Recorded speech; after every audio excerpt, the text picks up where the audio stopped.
Tinatanong ni Congressman Marcoleta, yung witness, Opo. yung sa Tamarind Street sa Forbes Park. Opo. Oo. Kung sinong may-ari, nakikita daw nila si Diskaya roon. Yung sinasabing bahay ni Ferdinand Martin Romualdez, si Diskaya daw, nakikita nila roon para nag-front daw kay Romualdez. Opo. Tinatanong ni Marcoleta kung sinong alam nila na may-ari noong Forbes Park. Saan ka nakakita ang Blue Ribbon Committee? Ang tinatanong witness, tinatanong ni Marcoleta. Ang sumasagot yung chairman, si Ping. Ang haba-haba ka ng sagot. Grabe na. Napakahaba. Huwag niyo akong paniwalaan, panoorin niyo yung Blue Ribbon ng Lunes. Di ba? Siyang sumasagot ng tanong. Pinapalusot niya si Romualdez. At lagi niyang dinadagdag, eto nakakatawa sa mga taong ito. Paano kang hindi mayayamot? Lagi niyang sinisingit yung explanation na ay wala namang sapat na ebidensya na yan ay kay Romualdez. Hindi porket yung dating may-ari ay yung Romualdez Media Group na nga wala pa rin ebidensya. May nagsasabi na nga na si Romualdez ang may-ari noon nakikita na nga may mga taga roon nga Opo. wala pa rin ebidensya.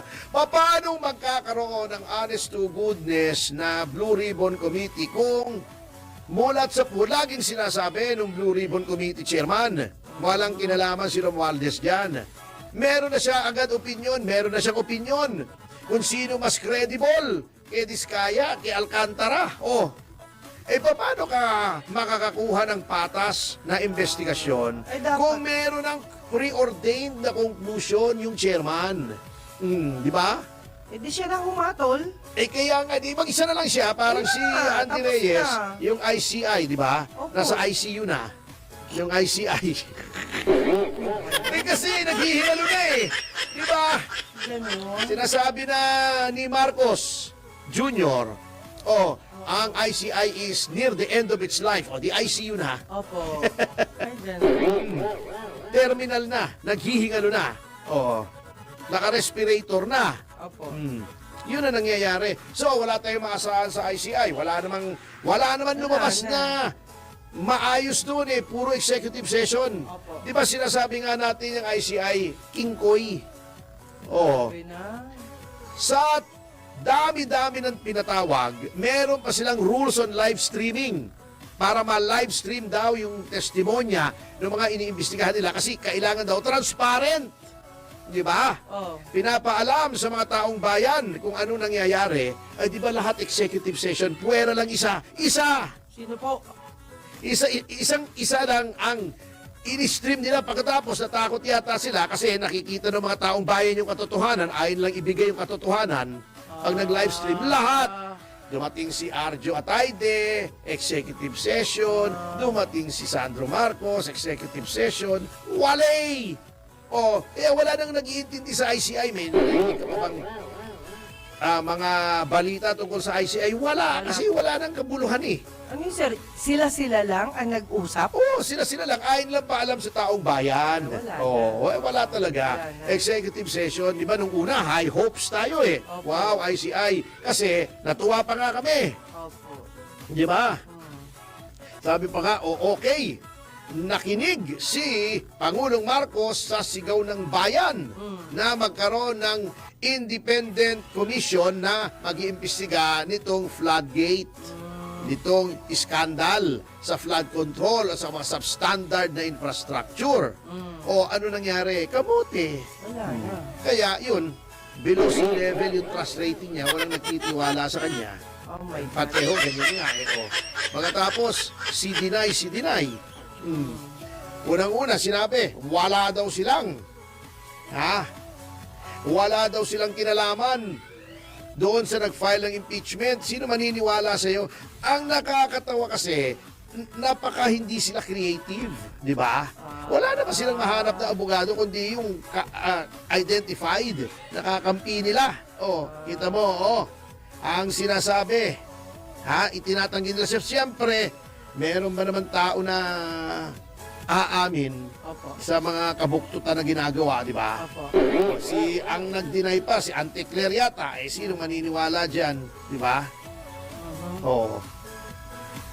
Di ba? Oo. Yun lang. Eto, sinasabi nila, wala daw script na sinusunod doon sa impeachment na walang kakwenta-kwenta na inihain. Wala daw, di ba? Pinaliwanag na natin yan Opo. kahapon kung bakit kahina-hinala yan based on facts that can be easily verified. Yes. Pero bago yan, ay tumanggap muna tayo ng isang flash report mula kay Patrol 38, si Jen Patrol. Yeah! DWIZ Flash Report.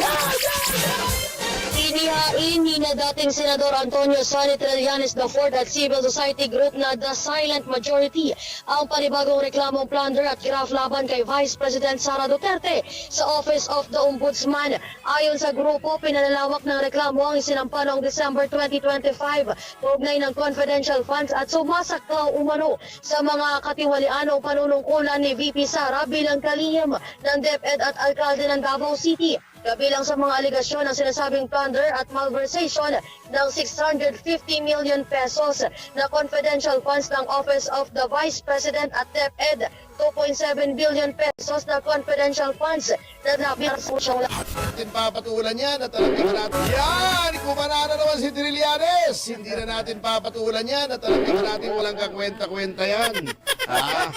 Baka sabihin ni Trillanes, sikat pa siya. Oo. Hindi niya alam, sikat chupoy na siya. Oo. Alam mo si Katsupoy, di ba? Si Katsupoy, hindi mo nilala si Katsupoy. Yung mahabang buhok. Ano mahabab? Oo, yung Hindi ba yung ganun? dito, yun, si Katsupoy. Hindi siya sikat, si Katsupoy siya. Oo, nakakatawa siya, komedyante siya. Ito pa, isang komedyante, speaking of a comedian, sabi ni Castro, nakausap daw niya ang Pangulo. At sinabi daw ng Pangulo na siya ay hindi nababahala sapagkat wala daw siyang ginawang kasalanan. Hindi po yun ang reason kung bakit hindi nababahala si Pangulong Marcos. Hindi siya nababahala kasi walang kakwenta-kwenta yung final na impeachment. Ayun. At kaya walang kakwenta-kwenta yon kasi impeach me yun eh. Alam mo yun, impeach me. Oo, impeach mo ko para wala nang ibang makapag-file ng impeachment. Oo, kayo naman. Alam nyo, kumana na rin kayo, napaka-obvious naman. Iniinsulto nyo ang talino ng sambayanang Filipino. Tingin nyo, hindi namin mahahalata tayo na ang nag-file niyan, abogado ng asawa mo. Kau naman, oo. Ayusin nyo naman kasi. Siguro yung mga, alam nyo, kung may budget man yan, baka binubuko lang kayo sa budget. Kasi kung ano-ano ng kapitan ang ginagawa parang kontratista sa bahay yan parang yung flood control. Opo. Bibigyan mo ng billion-billion ang produkto substandard. Ganon din yan nangyari dyan sa impeachment na yan siguro malaki budget, ay Discounted. substandard yung pagkagawa. So yung impeachment na yan, parang flood control na rin yan. Ang tawag naman dyan, impeachment control. Naku po! Oh my God. Pinaglululoko nyo kami! Alam mo, Mr. President, there will be a time na lahat yan babalik sa'yo. Maniwala ka. Para si Claire Castro, natatawa ako rin sa taong to. Galit na galit siya nung dinimanda siya ni Congressman Leviste. Siya nga kung makapanlait di ba? Pagkatapos, duwag na duwag naman. Si Trixie Cruz Angeles, naglagay lang ng post na eto figure of speech. Obvious naman na figure of speech na sinabi na pag nilaglag siya ni Presidente, yung isang parte ng katawan lang niya sa may spine ang walang latay. Sabi threat daw yun, pagbabanta daw yun, saang planeta ba pagbabanta yun? Figure of speech yun Di ba abogada siya? Dapat alam Daw, mo sabi niya. Di umano. Pero Tony, dapat siguro mag-invite din tayo ng mga bagong graduate ng bar. Medyo nakakatakot na tong sitwasyon natin. Yung mismong kapatid ni Pangulong Marcos hindi na naniniwala na sincere and in good faith yung impeachment niya, final ni Atty. De Jesus, oh. Di ba? Sabi nga niya, eto ang sinabi ni Senator Amy Marcos. Eto, oh. Tagalogin mo. Ah. Eto sabi niya, and I quote, "We know the background of those who filed." Alam namin ang kanilang Background. Background. Yung lupa sa likod. Oh, yun. Background eh. Eh, alam nila kung ano yung mga dating karanasan. Yung Pagkatao tao, yan. pagkatao yun. Oo, ito, sabi Sorry. niya. Yes. The dramatic move is obvious. Ang inyong mga drama ay sobra ng alam na. Halata. Halata. Yan. We have watched this film before. Napanood na namin yan dati sa pelikula. Ito, Tagalog na ito. Sige. Bumenta na yan sa takilya, sabi ni... Ayun. Ah, sabi sikat. Oo. Sikat pala. Oo, yan ang sinasabi Ay. ni Senator Marcos. Alam nyo, nasa forefront na naman si Senator Marcos eh. Mamaya Opo. ating tatalakayin niya yung kanilang minority report kung bakit may Opo. gano'n na nanggagalaiti si Senate President Vicente Soto. Ah. Bakit siya magagalit? Yun nga unofficial daw. Pero mamaya tatalakayin natin yan kasi nakakatawa yan eh. Ang nangyayari dyan at bakit daw nilabas yung minority report. Pero ano natin yan? Bakit daw naglabas si Senators Marcoleta and Marcos. Yan. Yun na. Ay, pero bago tayo magpatuloy, batiin natin! Sige po. Congratulations kay Police General Nicolas Torre III. Sa kanya bagong posisyon? Hindi, Ano? nagretiro na siya. Ay, Oo, kaka-appoint lang, retired. sa pulis. Sa pulis. Oo. Okay. Optional retirement. Kasi dapat yan, ilang years of service? 20 years yata eh. Opo. Parang ganon. O 30 years ba? Inaccelerated siya. Oo, pwede ka naman mas maaga roon na Okay. mag-retire. Okay lang naman yun. Ayun Oo. pala eh. Kaya, kasi dapat isa lang ang 4-star general Opo. sa police service. So, yung nagkakaroon kasi ng anomalous situation na ngayon, na si General Nartates, Castilla kay Nartates ay 3-star rank lang siya, pero PNP chief siya. Oh. Yung 4-star rank na si Torre nga ay hindi siyang PNP chief, parang floating siya. Opo. So ngayon na nag-retire na siya, nalibre na kumbaga yung pagka-force, yung ranggong 4-star, ilalapat na yan kay General Nartates para mawala na yung anomalya na hindi 4-star general yung hepe ng pulisya. Yan. Di ba nga nasa MMDA naman ngayon Ay, siya. si General Torre, di ba? Opo, opo. Siya ay in-appoint. Di ba? Nako. Kasi nga nakikwestiyon yung appointment niya at saka yung reassignment. Pati yung ASBO yata, hawak niya yan eh, no? Oo. Ngayon naman, since nasa pribado na siya, Opo. wala na magiging question either tungkol kay Nartates o sa kanya sapagkat siya ngayon ang general manager ng MMDA. So, nag-retire siya sa pagka-pulis. Opo. Oo, hindi siya nag-retire sa pagka-foolish. Wow. Foolish pa rin siya. Ano talaga pag matalin siya, tawag talaga. Ay! Sige. Di ba may mga sinasabi tayo noon, pulis.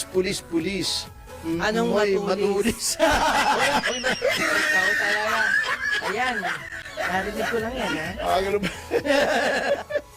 Anyway, yan po ang sitwasyon natin. Kaya, ito ang pangyayari, dinidistract tayo, pili tayong nililihis ang ating usapin, yung plunder kay Sara Duterte, yung impeachment kay Marcos, bukod sa self-inoculation yan, ano din yan, diversion din yan, paglihis din yan, pati yung kay Atong, kita nyo yung mga timing yan, lahat ipina-file.